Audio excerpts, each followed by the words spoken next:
Hello guys, study with Abhijeet में आपका स्वागत है। आज हम लोग जो टॉपिक डिस्कस करने जा रहे हैं, टॉपिक का नाम होगा आपका फिज़िकल साइंस फॉर इन्वायरमेंट या फिज़िकल साइंस एंड इन्वायरमेंट, आप कुछ भी कह सकते हैं। तो ये जो है फिज़िकल साइंस एंड सोसाइटी का ही एक सब पार्ट है।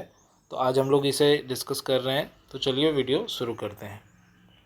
देखिए, फिज़िकल साइंस फॉर इन्वायरमेंट में हम लोग क्या पढ़ेंगे कि इन्वायरमेंट मीन्स आवर सराउंडिंग, हमारे आसपास जो है everything that is present around us, जो भी हमारे आसपास है, हमारे सराउंडिंग में अवेलेबल है, वही हमारा इन्वायरमेंट है।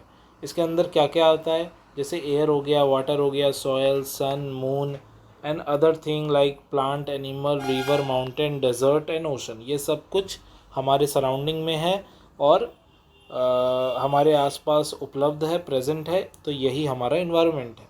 आवर इन्वायरमेंट हैज़ 4 सेगमेंट, हमारे इन्वायरमेंट के 4 सेगमेंट हैं, atmosphere, biosphere, lithosphere and hydrosphere. ये आपको याद रखने होंगे। In science we deal with the facts, concepts and principles that take place in nature. तो हम साइंस में फैक्ट, कंसेप्ट और डिसिप्लिन के साथ डील करते हैं जो कहीं ना कहीं नेचर से ही जुड़ी होती है। For a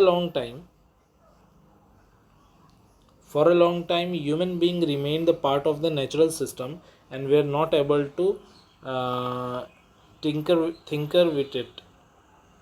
ये देखना पड़ेगा मुझे ये क्या लिखा हुआ है, लेकिन हम लोग बहुत सालों से नेचुरल सिस्टम से रिलेटेड रहे हैं। They started making tools, invented fires, do agriculture work and domestic animals, यानी कि हम लोगों ने टूल्स बनाने शुरू किए, यानी हथियार, इन्वेंट किया फायर को यूज़ को, एग्रीकल्चर वर्क सीखा हमने एनिमल्स का डोमेस्टिकेशन किया है।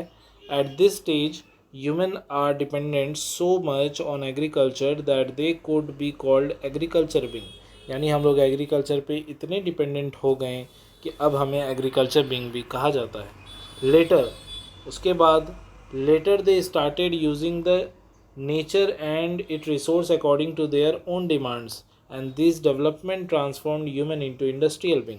अब उसके बाद क्या हुआ, उसके बाद बहुत सारे नेचुरल रिसोर्सेज का हम इस्तेमाल करने लगे, जैसे कि कोयला हो गया, आपका जो भी खनिज पदार्थ हैं वो सब हो गए, जो भी आपका हमें नेचर से मिलता है वो सब चीज़ हो गया। और कहीं ना कहीं इस वजह से अब हमें इंडस्ट्रियल बिंग कहा जाने लगा है। At the present time the volume of knowledge is growing at such a tremendous rate that it will not be an exaggeration that we have transformed our self into knowledge being.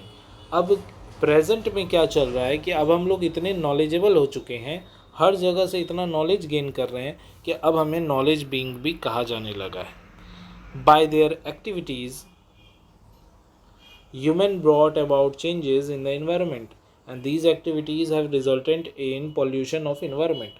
अब क्या है कि हमारे activities से environment में बहुत बदलाव हुए हैं और बदलाव अच्छे नहीं हुए हैं। ज़्यादातर पॉल्यूशन ही इन्वायरमेंट में हम लोगों ने फैलाया है। Pollution has started increasing at a alarming rate and this has drawn attention of the general public as well as of the scientist. यानी पॉल्यूशन हमारे इतना जल्दी बढ़ रहा है आजकल कि वो ना ही सिर्फ जनरल पब्लिक के लिए एक परेशानी है, जबकि साइंटिस्ट के लिए भी एक बहुत बड़ी चुनौती है। The study of the effect of the contaminants, जैसे physical, chemical, biological on the environment has also being part of science. यानी कि जो भी इफेक्ट पड़ रहा है फिज़िकल, केमिकल या बायोलॉजिकल इन्वायरमेंट पे, वो कहीं ना कहीं साइंस का भी हिस्सा है। जैसे यहाँ एक एग्जांपल दिखाया गया है, जैसे कि ओजोन डिप्लेशन हो रहा है, बहुत लार्ज स्केल पे हो रहा है ओजोन डिप्लेशन। और क्यों हो रहा है, क्योंकि CFCS गैस, क्लोरोफ्लोरोकार्बन गैस जो है वो हम लोग रिलीज़ कर रहे हैं ज़्यादा से ज़्यादा, so that they do not accumulate in the atmosphere. और ये CFCS गैस कहाँ से आता है, तो हम जो अप्लाइंसेस यूज करते हैं, जैसे AC हो गया, फ्रिज हो गया, ये सब CFCS गैस निकालते हैं। Suitable devices have been install at the site to map the noise pollution and to control it. और नॉइज़ पॉल्यूशन, आज इतनी गाड़ियाँ हो चुकी हैं कि चारों ओर नॉइज़ पॉल्यूशन फैला हुआ है, उसे रोकने के लिए भी पेड़ पौधे होते थे, हम लोगों ने उन्हें भी काटना शुरू कर दिया। Various measures has been employed for controlling the pollution. The science is essential for the study of environment and its improvement. यानी कि साइंस अगर नहीं रहेगा तो हमें पता ही नहीं चलेगा कि हम किस प्रॉब्लम में हैं और उसे सॉल्व कैसे करना है। तो साइंस का रोल तो बहुत इम्पोर्टेंट है, लेकिन हम लोग सिर्फ पॉल्यूशन के बारे में पढ़ते हैं, लेकिन उसके प्रति हमें कोई जागरूकता नहीं है और ना ही गवर्नमेंट को भी कुछ पड़ा है इसका। तो ये चीज़ तो आप अपने सामने देख ही रहे हैं कि आज के डेट में यमुना का क्या हाल है, गंगा का क्या हाल है, लेकिन इसके बाद भी सब सोए हुए हैं। तो हम लोग जानते सब हैं, पढ़ते सब हैं, इम्प्लीमेंट ज़ीरो है, लेकिन क्या कर सकते हैं। आप अपने आप को सुधारिए, देश सुधर ही जाएगा, मैं बस यही कह सकता हूँ आपको। तो ये था हमारा आज का topic, physical science for environment. अब नेक्स्ट में हम लोग फिज़िकल साइंस फॉर हेल्थ के बारे में पढ़ेंगे। नेक्स्ट वीडियो में उसे कवर करेंगे और तब हमारा physical science and society part ख़त्म हो जाएगा। तो चलिए मिलते हैं अगले वीडियो में, तब तक के लिए ऐसे ही देखते रहिए स्टडी विद अभिजीत।